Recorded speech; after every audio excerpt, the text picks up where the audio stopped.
Hola, ¿qué tal? Estamos en un nuevo vídeo y en esta ocasión me gustaría comentarte los resultados presentados por la compañía de Amazon. Amazon, como sabes, es una empresa que ya he traído al canal, por supuesto es una de las Big Tech o 7 magníficas, también conocidas que son de las mejores compañías a nivel mundial y que por supuesto de esta compañía se esperaba mucho crecimiento, pero han presentado unos resultados que en ciertas partes son más flojos de lo esperado por el mercado. Precisamente es por eso por lo que puedes ver cómo en agregado, tanto la caída que sufrió durante la apertura del mercado del 1,57% más el 8,77% al cierre del mercado y tras la presentación de resultados, en agregado ese 10%, pues como puedes ver esa caída parece ser que realmente los resultados no han gustado nada al mercado, cotizando ahora mismo a $167 por acción. Entonces, lo que te voy a explicar en este vídeo, como siempre, son los resultados y por otra parte también una pequeña valoración que voy a hacer sobre la compañía para ver si ahora mismo a 167 puede ser una buena oportunidad de inversión. Entonces, como siempre, me voy a ir aquí al Investor Relation, donde, como sabes, vamos a buscar información sobre el segundo trimestre del ejercicio fiscal 2024, pero antes de eso, en primer lugar, voy a cambiar de lado la cámara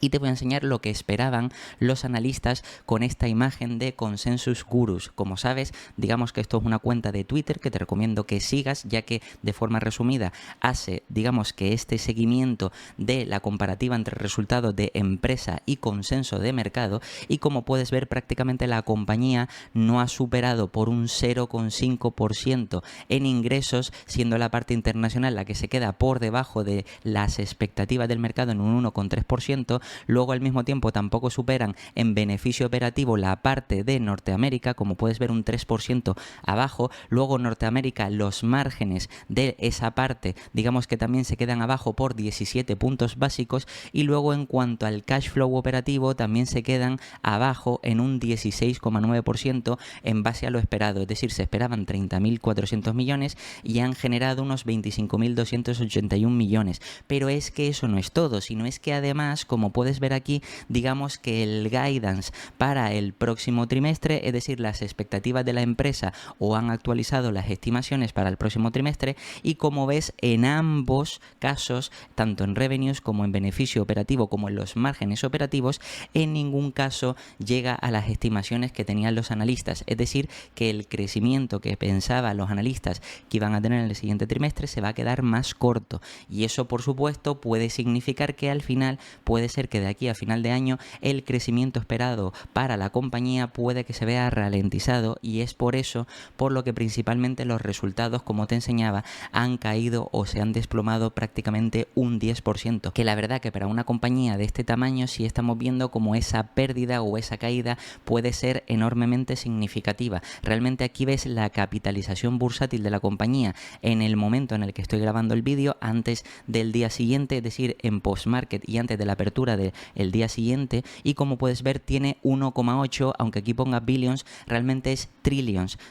de dólares, es decir, estamos hablando de 1.800 billones, cosa que es interesante porque es una capitalización enorme. Y como puedes ver realmente esto, si lo comparamos, por ejemplo, aunque iré después con ticker, puedes ver que aquí pone 1.900 millones, billones mejor dicho, o 1,9 trillions, es decir, que realmente ha habido una caída bastante grande. Ves que aquí te recoge 184 frente al precio, que realmente son esos 184, pero al cierre está en 168, como te digo, y precisamente es por eso por lo que ahora mismo vamos a buscar la información importante. Por eso aquí, de modo de resumen, una vez más o menos entendemos que no ha batido las estimaciones. Ahora bien, lo que tenemos que entender es si realmente la compañía ha tenido un buen crecimiento, si la compañía ha aumentado su capacidad productiva, si sigue por buen camino y si realmente está justificada la caída, porque recuerda que no es lo mismo que la empresa crezca con que bata estimaciones. Una empresa puede crecer un 10, 15, 20%, quiere decir que la empresa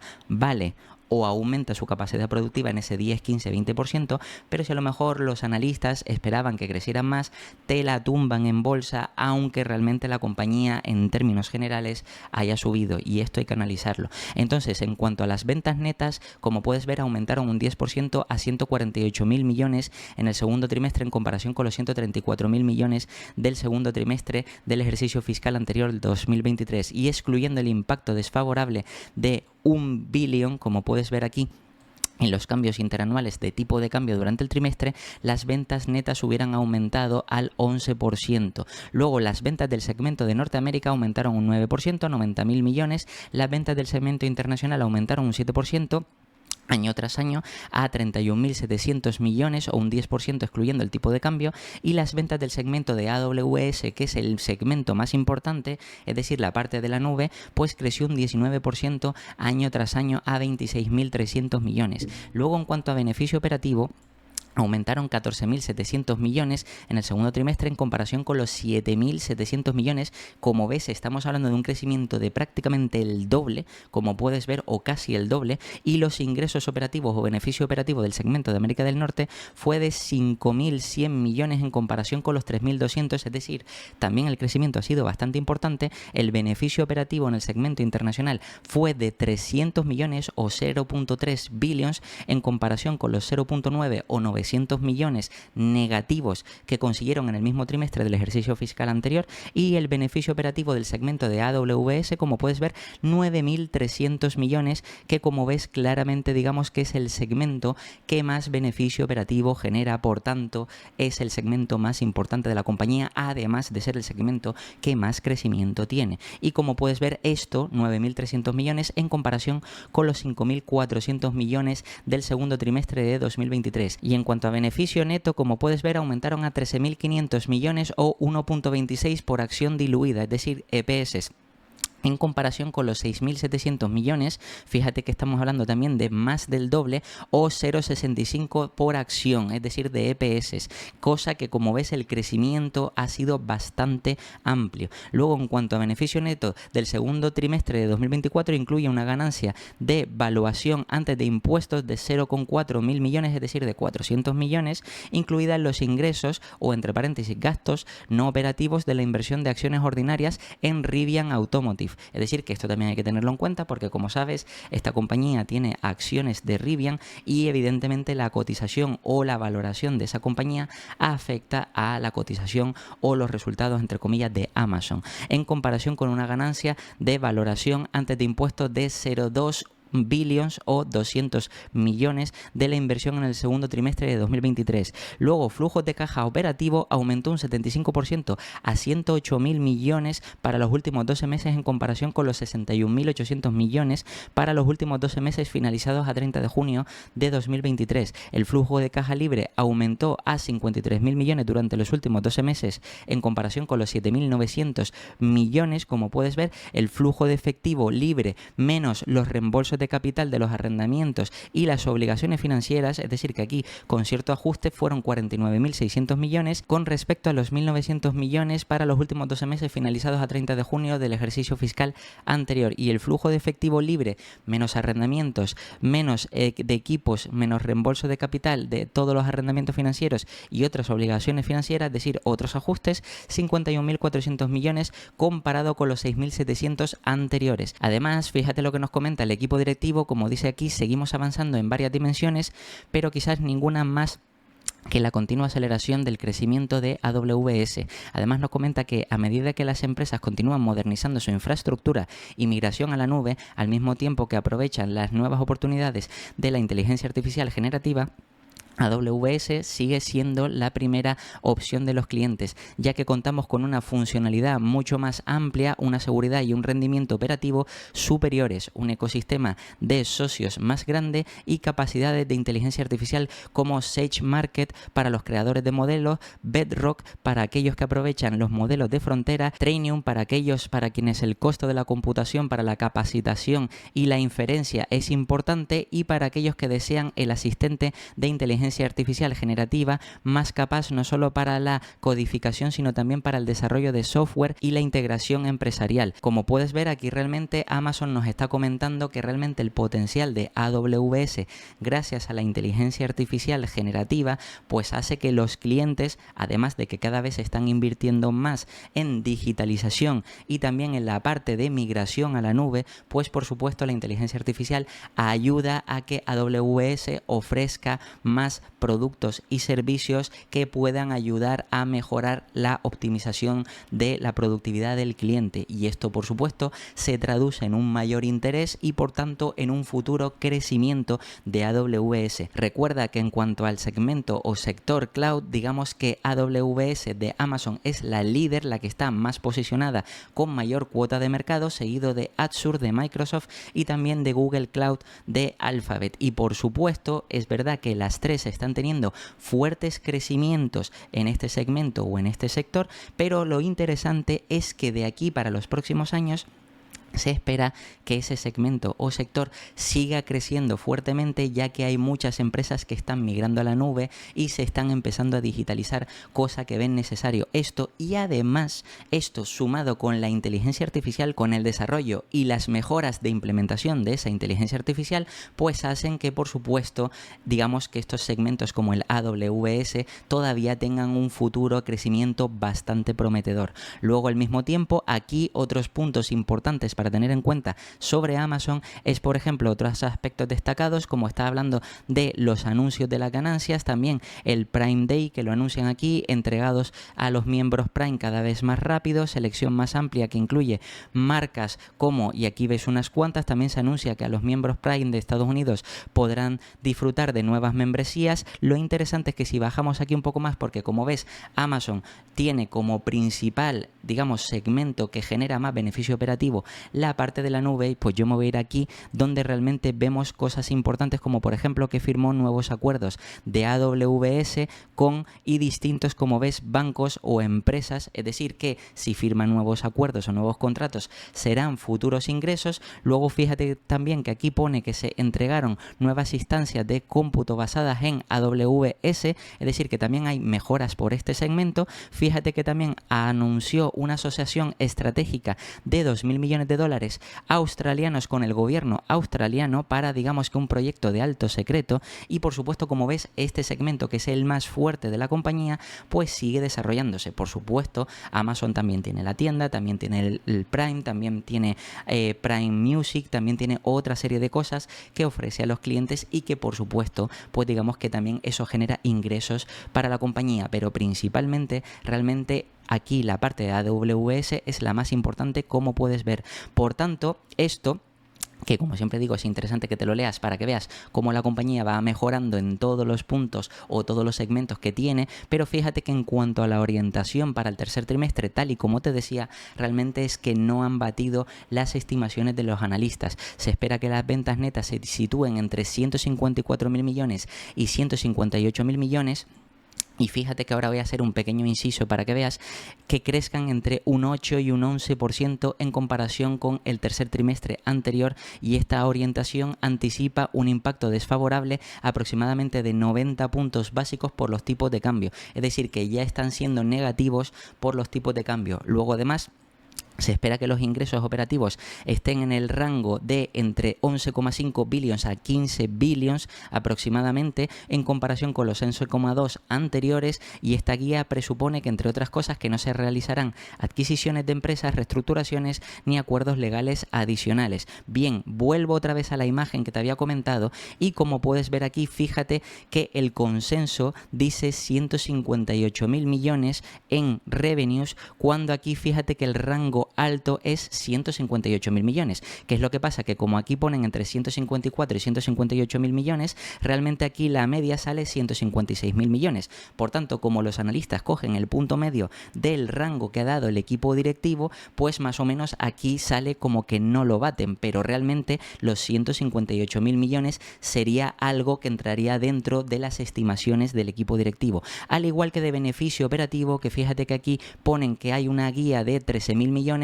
pero realmente el rango que nos dan aquí es entre 11.500 y 15.000, es decir, son esos 13.000 millones que sí está en el rango medio, pero fíjate que el rango alto son 15.000 millones, que es exactamente también lo que más o menos anticipaba el consenso. Es decir, que realmente, aunque la media del rango que nos ha dado el equipo directivo es más bajo que el consenso que esperaba el mercado, realmente sí tenemos que tener en cuenta que a lo mejor es probable que puedan batir el consenso anterior. De todas formas, la compañía, como ya sabes, ha corregido en bolsa, tal y como te he explicado, ese 8,73% más el 1,56% en agregado un 10%, lo que quiere decir que ahora está con un 10% de descuento, y eso hay que tenerlo en cuenta porque ahora, digamos que para los próximos resultados, la compañía, que lo veremos ahora en la parte de valoración, por supuesto,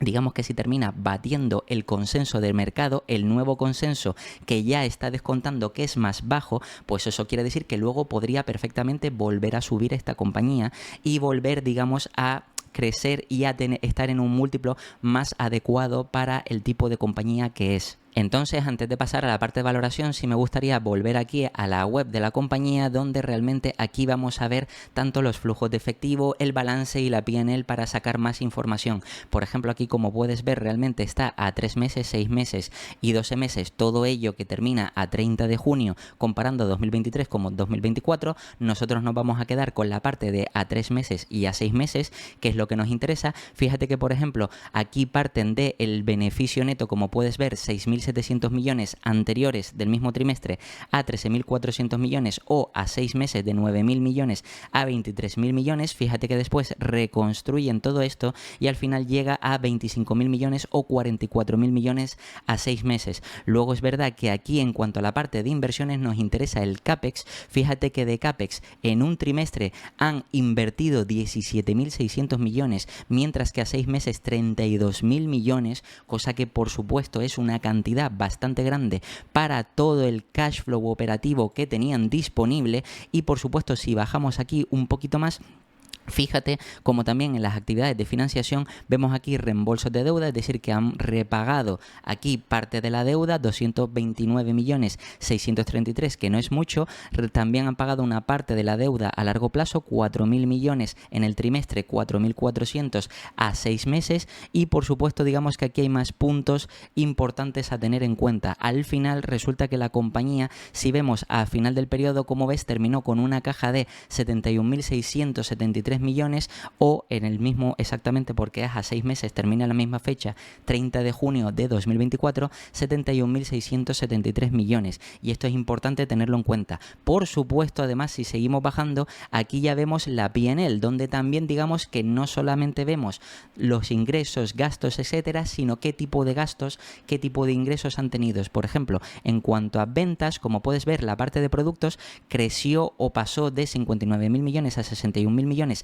trimestralmente, y semestralmente, o en el primer semestre, digamos que de 116.000 millones a 122.000 millones. Eso en la parte de productos. Y en la parte de servicios, que es donde realmente la compañía tiene más márgenes, pasó de 75.000 millones a 86.000 millones, o de 145.000 millones a 168.000 millones. Es decir, como ventas totales de 134 a 147.000 millones, o de 261 a 291.000 millones. Luego, en cuanto a gastos de explotación, fíjate que el coste de ventas más o menos aumenta, pero es un poquito. Como ya sabes, si los gastos de las ventas aumentan menos, digamos que el beneficio bruto de la compañía pues aumenta, al mismo tiempo que a 6 meses de 137.000 millones a 146.000 millones. Luego aquí tenemos un cumplimiento, es decir, unas obligaciones financieras, que en este caso son 21.000 millones a 23.000 millones, o de 42.000 millones a 45.000 millones. Luego tecnología e infraestructura, esto aumenta un poquito, esta parte de inversión, y aquí se mantiene a 6 meses en 42.000 millones.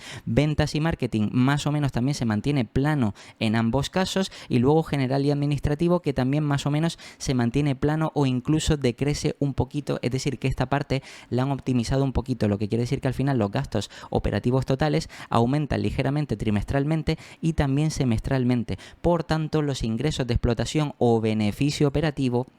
como puedes ver, pasa de 7.600 millones a 14.600, prácticamente el doble, y luego después de 12.000 millones a 29.000 millones, cosa que, como ves, es un crecimiento bastante importante. Además, la compañía, como tiene mucha caja y también hace inversiones de toda la caja que tiene, y gran parte de ese capital, pues por supuesto recibe ingresos por intereses, que aquí puedes ver que han aumentado porque tiene cada vez más inversiones y recibe más intereses. Recuerda que también, si los tipos de interés están más altos, pues también por cuentas remuneradas, fondos monetarios, etcétera, etcétera, este tipo de compañías cobrarían más. Luego, si nos vamos al beneficio neto, fíjate que estamos hablando de doblar el beneficio neto trimestralmente de 6.000 a 13.000 millones, y prácticamente más que doblar, de 9.900 millones a 23.000 millones, como puedes ver, o prácticamente 24.000 millones. millones y con unos EPS que pasan de 0,65 a 1,26 y de 0,95 a 2,24. Como ves, efectivamente al final el crecimiento en EPS, en beneficio operativo, en ingresos, etcétera, etcétera, es todo más amplio, los costes no aumentan tanto, por tanto los márgenes aumentan, hay apalancamiento operativo y esto hace que la compañía genere más y esto es positivo. Y al mismo tiempo, en cuanto a acciones diluidas, aquí el número de acciones en circulación, ves que esta compañía, como si es verdad que hace fuertes reinversiones y también digamos que da incentivos a empleados, entre otras cosas, pues aquí como ves hay una ligera dilución de acciones en circulación, pero que realmente esto tampoco se podría considerar muy relevante. Y luego aquí, si bajamos un poquito más, vemos ciertos ajustes, como pasan del beneficio neto a, en este caso lo llaman ingreso integral, que básicamente sería como el beneficio neto ajustado, como puedes ver aquí. Y si bajamos aquí también vemos la otra parte interesante, que es por segmentación, donde vemos América del Norte, las ventas, los gastos de explotación y los ingresos de explotación. En este caso, por segmentos, como vemos, América del Norte pues ha pasado de 82.000 millones a 90.000 millones y de 159.000 a 170.000. Fíjate que los gastos también aumentan, pero aumentan menos, y al final fíjate que el beneficio operativo aumenta trimestralmente y también, en este caso, semestralmente. Internacional, fíjate que pasó de negativo a positivo trimestralmente y también semestralmente de negativo menos 2.000 millones a positivo, cosa que también es muy bueno. Y el segmento más importante, AWS, pasa de 5.000 millones a 9.000 millones, como te decía, trimestralmente, y de 10.000 millones a 18.000 millones, es decir, un crecimiento del 80% con respecto a los 6 meses del ejercicio fiscal anterior. Como ves, son crecimientos bastante buenos. Y si bajamos aquí un poco más, vemos beneficio neto, efectivamente, cómo ha sido ese crecimiento y cómo ha contribuido al crecimiento en 6.000 millones a 13.000 millones y de 9.000 millones a 23.000 millones. Y aquí, por supuesto, los aspectos destacados por segmentos, lo que, por ejemplo, representa cada porcentaje de los segmentos de América del Norte, Internacional y AWS. Fíjate que, por ejemplo, América del Norte crece las ventas, o creció, mejor dicho, pues un 11% en el trimestre del año pasado, ahora lo crece un 9%, y semestralmente ahora crece un 11%. Internacional crece ahora en el trimestre un 7 y semestralmente un 8, y AWS ha crecido un 19 y ahora semestralmente un 18. Y fíjate que el porcentaje que representa sobre las ventas totales, el 61% viene de América del Norte, o aquí, mejor dicho, ahora mismo en 2024 61%, 60% a 6 meses, internacional representa el 21%, 22% a 6 meses y AWS un 18% en ambos casos. Y como ves, como AWS es la que más está teniendo crecimiento, es lógico pensar que de aquí a los próximos años esta parte de las ventas cada vez genere o forme un mayor porcentaje de los ingresos totales de la compañía, cosa que es positivo tenerlo en cuenta. Y luego, en cuanto al balance, también podemos sacar información interesante, como por ejemplo vemos como la caja se ha reducido ligeramente, pero luego los valores negociables han aumentado un poco más. Fíjate que los inventarios aquí más o menos se mantienen estables o crecen un poquito, al igual que las cuentas por cobrar, que también pasan de 52.000 millones a 50.000 millones, que es decir, que se reducen ligeramente, pero más o menos está equilibrado. Fíjate que aquí luego está el goodwill, que pasa de 22.000 millones, 22.700 a 22.800, que más o menos también se mantiene estable. Cuentas por pagar, que se reduce un poco de 84 a 81.000 millones, y al mismo tiempo, si bajamos aquí, deuda a largo plazo se reduce un poco, como puedes ver, otros pasivos a largo plazo que aumentan un poco, y al final fíjate que en cuanto a patrimonio neto de la compañía pasa de 201.000 millones a 236.000 millones, que también es interesante tenerlo en cuenta. Por supuesto, luego aquí abajo hay más ajustes que nos enseña la compañía o puntos clave, pero aquí digamos que una vez hemos visto toda esta información, y como te repito, realmente aquí el problema no es que la compañía no haya crecido, sino simplemente que no ha batido estimaciones de analistas. Pues realmente me voy a ir aquí a Ticker, donde realmente cambió la cámara y puedes ver que la compañía sí ha presentado buenos resultados, pero al no batir las estimaciones o expectativas del mercado, pues precisamente es el mercado el que ha decidido tumbar la compañía en agregado un 10% en total, 8% en post-market. Entonces, la pregunta es, ¿la compañía ahora mismo es una buena oportunidad de inversión cotizando a 168, como puedes ver aquí, que está en este momento aquí según estoy grabando el vídeo? Bien, pues lo interesante es que si vamos aquí a valoración, en primer lugar, lo importante o lo que debes de entender en esta compañía es que la mayoría de los múltiplos que van a aparecer aquí están distorsionados porque la compañía hace fuerte reinversión en CAPEX. También, por supuesto, si tiene parte de adquisiciones y otras cosas, la parte de depreciación y amortización o amortización por intangibles, digamos que también distorsiona los múltiplos. Y aquí realmente si cogemos múltiplos, como te voy a enseñar ahora, por ejemplo, por Price Free Cash Flow, que sería lo más apropiado para esta compañía, por supuesto, ajustando ese flujo de caja libre, fíjate que aquí al último año aparece que 27 veces es la media, pero es que si nos vamos más para atrás, fíjate la distorsión tan grande que aparece, que por supuesto en el histórico aparece aquí 36 veces y vemos que la compañía en ciertos puntos ha estado a punto de cotizar pues prácticamente a más de 60 veces, 66 veces, luego ha habido veces que ha estado a 28, 25, 30, 40, es decir que realmente aquí ha habido una distorsión, si podríamos decir que en términos medios 36, 35 veces, pero digamos que esto no tendría mucho sentido, porque fíjate que a 3 años nos aparece que 40 veces, a 5 años 38, en el último año 27, entonces la pregunta es ¿con qué nos quedamos? ¿Nos quedamos con 25, nos quedamos con 30, nos quedamos con 35? Y aquí es un poco donde viene la incertidumbre de qué múltiplo escoger para esta compañía. Y como ves, el múltiplo PER también está distorsionado porque aquí ves 45 veces, luego a 3 años fíjate que aparece 61, a 5 años 68 y ya si ponemos 10 años ves que está completamente distorsionado. Por lo que al final es verdad que el múltiplo que tenemos que poner o elegir para esta compañía, ya sea por PER, ya sea por EV Free Cash Flow, ya sea por EV EBITDA, etcétera, etcétera, porque esta compañía se podría calcular por varios múltiplos diferentes y hay distintas razones y ajustes que hay que tener en cuenta, pues en este caso digamos que hay que asignarle un múltiplo más correcto en función del sector, del crecimiento, de los beneficios esperados, resiliencia, etcétera, etcétera. Entonces, aquí digamos que no debemos de mirar, nunca debemos de mirar, de hecho, el histórico, si es verdad que sirve como referencia, pero nunca debemos de tener solo eso en cuenta, sino también más lo que opera sus competidores, a qué múltiplos cotizan, de digamos que las ventajas competitivas que tiene la compañía frente a competidores, por ejemplo en el segmento de AWS, etcétera, etcétera, cuánto crecimiento va a tener la compañía, todo esto hay que tenerlo en cuenta. Por tanto, yo digamos que en este caso te voy a enseñar digamos distintas formas de calcular el precio objetivo de esta compañía de una forma un poquito más diferente, porque voy a usar otros múltiplos de valoración, ya que el más distorsionado realmente es el PER. Sí es verdad que le podría simplemente asignar a los EPS, digamos, objetivos que nos dan los analistas, un múltiplo más alto, pero realmente no sería coherente, porque tendría que tener en cuenta que la distorsión seguiría de aquí a los próximos años. Entonces lo que voy a hacer es usar el Free Cash Flow por un lado y el EV/EBITDA por otro lado. Entonces, ¿qué es lo que voy a hacer? El EBITDA, como sabes, realmente es, digamos que el beneficio operativo añadiéndole depreciación y amortización. En este caso, si vamos a la parte de estimaciones, realmente la compañía cuando nos da un guidance, que si vamos aquí un poquito más arriba, puedes ver realmente como el guidance que nos daba el equipo directivo, fíjate que se esperan unos ingresos operativos que estén entre 11.500 millones y 15.000 millones, eso es para el tercer trimestre.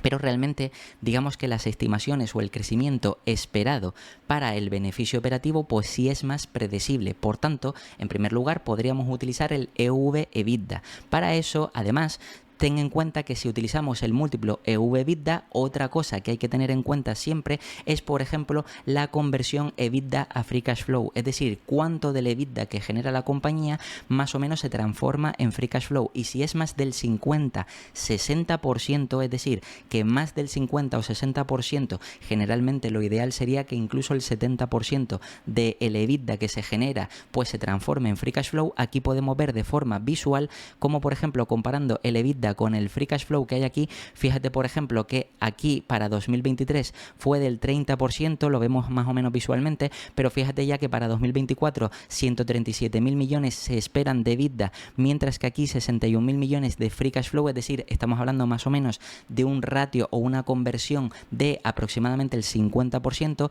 159.000 millones, 76.000 millones, 190.000 millones, 101.000 millones. Ves que el porcentaje cada vez se va acotando más y fíjate que también a 2028 incluso aquí tienen una estimación de caída del 28%, cosa que yo no voy a tener en cuenta porque no tiene sentido esta caída, o si no, pues que me explique este analista en concreto por qué estima que la compañía en 2028 va a tener una caída del 28%, pero por ejemplo, incluso si vemos el año anterior, 2027, 224.000 millones de EBITDA y fíjate que se espera que genere un free cash flow de 119.000 millones, es decir, estamos hablando de un poquito más del 50%. Esto es lógico porque por otra parte, la compañía, a medida que vaya creciendo, se presupone que va a ir invirtiendo menos, lo que quiere decir que ese CAPEX de expansión, al ir reduciéndose, hace que el free cash flow vaya aumentando y por tanto, digamos que la conversión EBITDA a free cash flow se vaya acotando.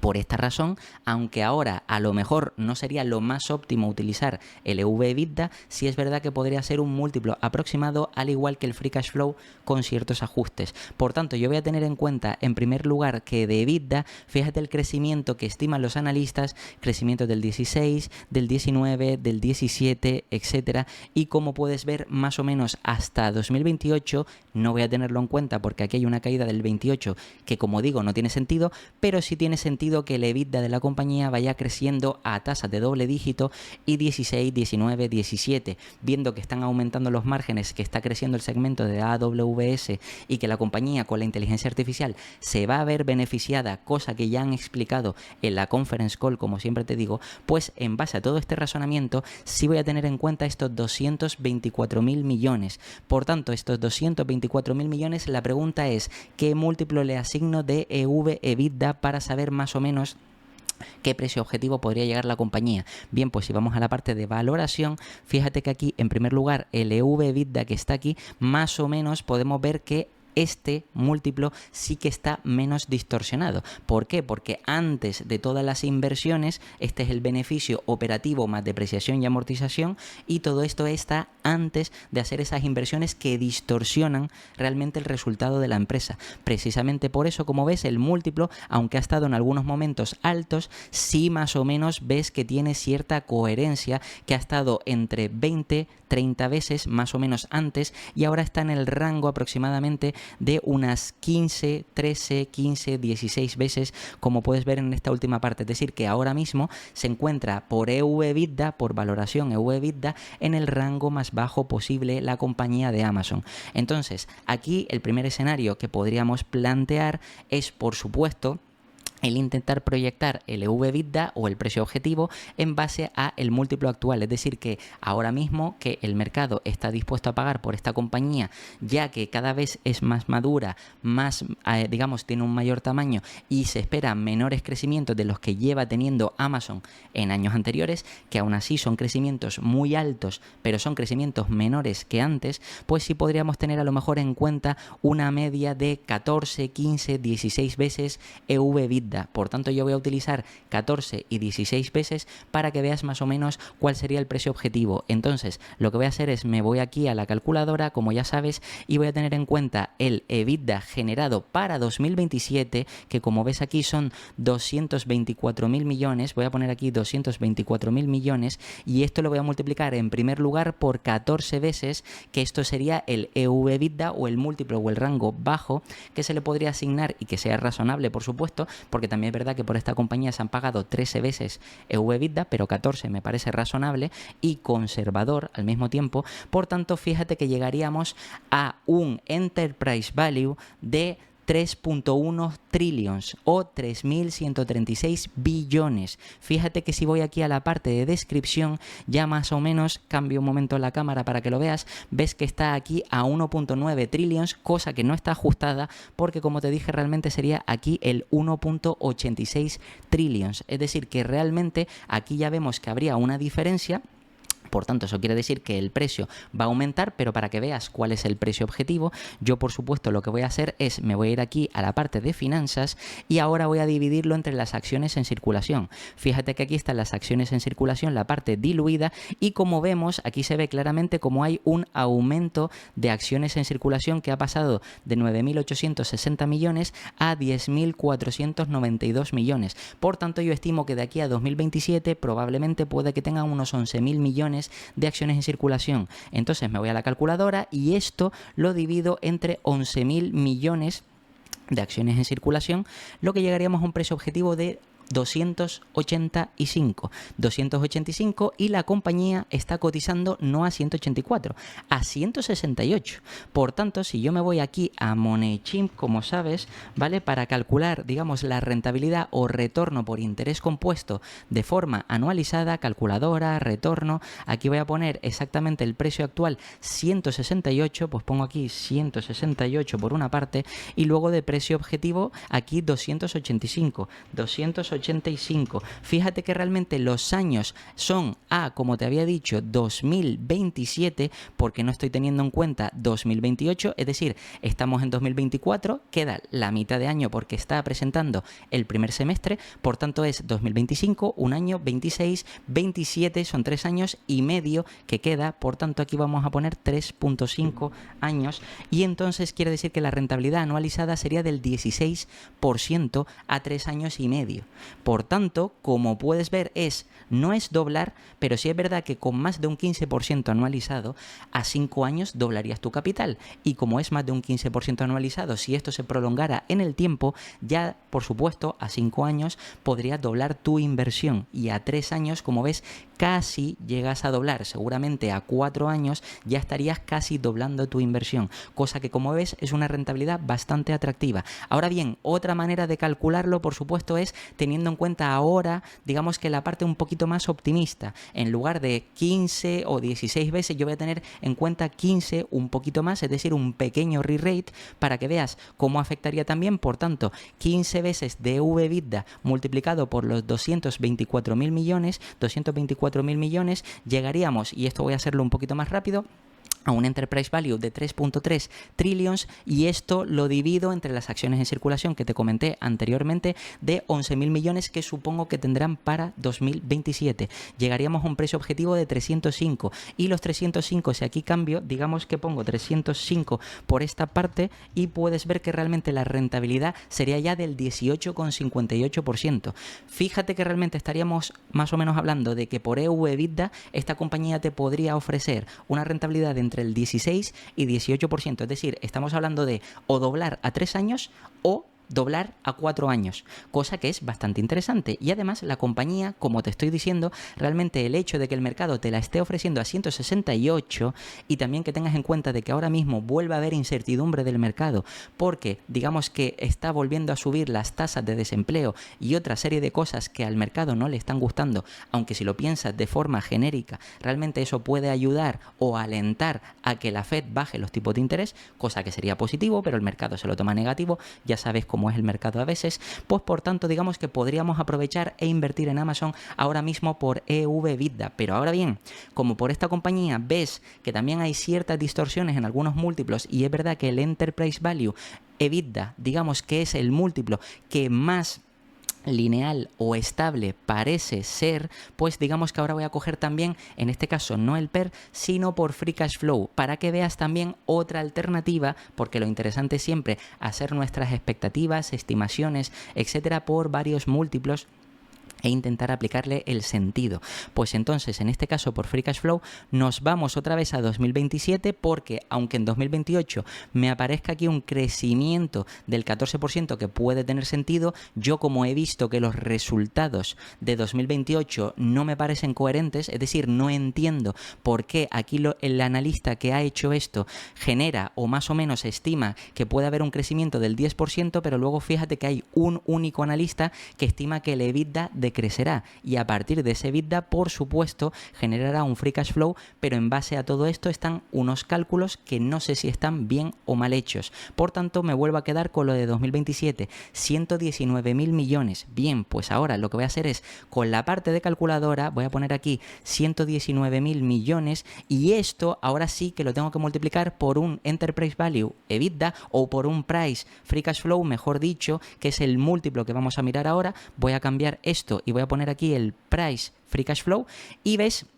como te decía, que múltiplo medio 27 veces, a 3 años 40, a 5 años 38, a 10 años 37, totalmente distorsionado. Vale, entonces, ¿qué es lo que hay que hacer? Hay que aplicarle un cierto sentido. Normalmente por este tipo de compañías, si nosotros estamos esperando, hemos analizado la compañía y estamos esperando que, por ejemplo, el segmento de AWS vaya creciendo a tasas de doble dígito superiores al 15%, como hemos visto ya ha generado un crecimiento del 19%, hemos visto que también otras empresas competidores directos de ese segmento, como puede ser Azure de Microsoft o puede ser el Google Cloud de Google, pues están creciendo también a tasas de doble dígito. Es el segmento que más márgenes tiene. Al principio hay que invertir fuertemente, pero luego es el que más márgenes tienes, porque digamos que el mantenimiento de esos servidores y todo, digamos, el gasto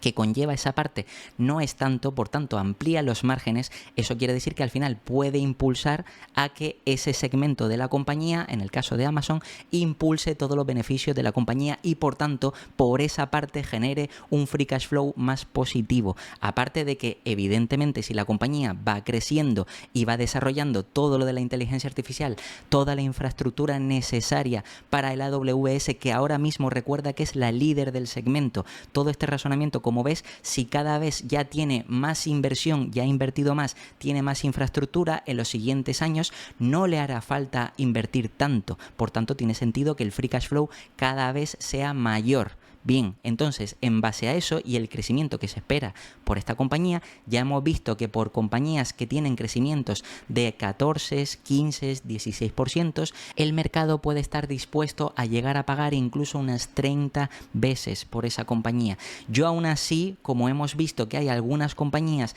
que están en el ojo o en el foco mediático, como puede ser Google o Meta, y por eso a esas compañías se les asigna un múltiplo inferior, 25 veces, aunque realmente el crecimiento podría justificar 30 veces por esas compañías. Sin embargo, con Amazon es diferente porque la parte del cloud y la inteligencia artificial es una parte que va a tener un fuerte crecimiento, es la líder dentro de ese segmento y por tanto yo creo que 30 veces podría ser razonable. Aún así, yo voy a aplicar estas 27 veces simplemente por ser un poquito más conservador y quiero que lo tengas en cuenta, pero 30 veces estaría más que justificado por un price free cash flow de esta compañía, o 25 veces en un caso o en algún momento en el que quiera ser algo conservador. Yo directamente voy a poner el escenario estándar y quiere decir que este free cash flow lo voy a multiplicar por 30 veces, como te he dicho. Por tanto, fíjate que ya estamos hablando de 3.5 trillions. Esto lo divido por los 11.000 millones de acciones en circulación, como te comenté antes,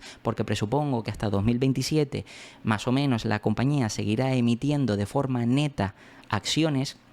324 de precio objetivo. Como ves, de por free cash flow sale un poquito más porque le estoy asignando 30 veces y soy consciente. Pero ahora bien, en lugar de estas 30 veces, fíjate lo que voy a hacer. Le voy a asignar estas 27 veces por, como lo que te dije, que es el free cash flow que está aquí de 119.000 millones, pues esto por 119.000 millones, como puedes ver, entonces llegamos a 3.2 trillions, lo dividimos entre los 11.000 millones y fíjate que más o menos te sale unos 292. Como ves, más o menos el rango, tanto por free cash flow como por EV/EBITDA, más o menos nos da un precio objetivo similar, en un rango entre los 200 y pico y 300 y poco. Y esto a 2027. Si yo más o menos aquí pongo, por ejemplo, estos 292, ves que realmente a los mismos años, o 292 en vez de 290, aquí fíjate que un 17% anual. Y eso aplicándole 27 veces. Y realmente la otra parte, fíjate que eran 327, si no me equivoco, pues 327 por price free cash flow es un 20% anual. Realmente estamos hablando de que esta compañía te podría ofrecer aproximadamente entre un 16, 18, 17% y en un caso optimista, como puedes ver, pues un 20% anualizado. Aún así, te tienes que quedar con que con esta compañía a los precios actuales de 168, realmente es una inversión muy atractiva, es una empresa con muchísimo potencial. Si te lees la conference call del equipo directivo, ves que están viendo que cada vez los clientes están eligiendo más AWS porque hacer la líder del mercado, aunque es verdad que Azure y Google Cloud están creciendo, pero AWS, te guste o no te guste, es la líder indiscutible de momento del mercado, por tanto puede ofrecer mejores servicios a un precio más competitivo a todos los clientes, y eso hace, por supuesto, que la compañía siga captando cuota de mercado. Ojo, no robando, sí captando, porque el mercado, el TAM o mercado total addressable market, todavía sigue ampliándose porque cada vez más compañías quieren digitalizarse, quieren entrar en la nube, etcétera, etcétera, y por tanto el mercado total sigue y sigue creciendo y se espera que crezca a tasas de doble dígito del 15-18%, pues por supuesto si las grandes compañías como es AWS, como es el caso de Azure o como es el caso de Google Cloud, que son los segmentos de esas tres compañías, absorben todo eso, pues quiere decir que todo ese crecimiento como mínimo lo pueden seguir teniendo para los próximos años, más subida de precios y por supuesto, digamos, mejora de los segmentos gracias a la inteligencia artificial. Por tanto, como ves, Amazon ahora mismo es una oportunidad clara de inversión que, por supuesto, como siempre te digo, no es una recomendación de compra, pero esto te lo enseño a nivel educativo para que veas cómo simplemente con unos sencillos pasos podemos aprovecharnos de las ineficiencias de mercado y en base a esto obtener una buena rentabilidad a largo plazo. Y nada, esto ha sido todo sobre los resultados de Amazon y como siempre te voy a dejar aquí 2 vídeos para que sigas aprendiendo, te puedes suscribir y dejarme un comentario y nada, nos vemos en el próximo.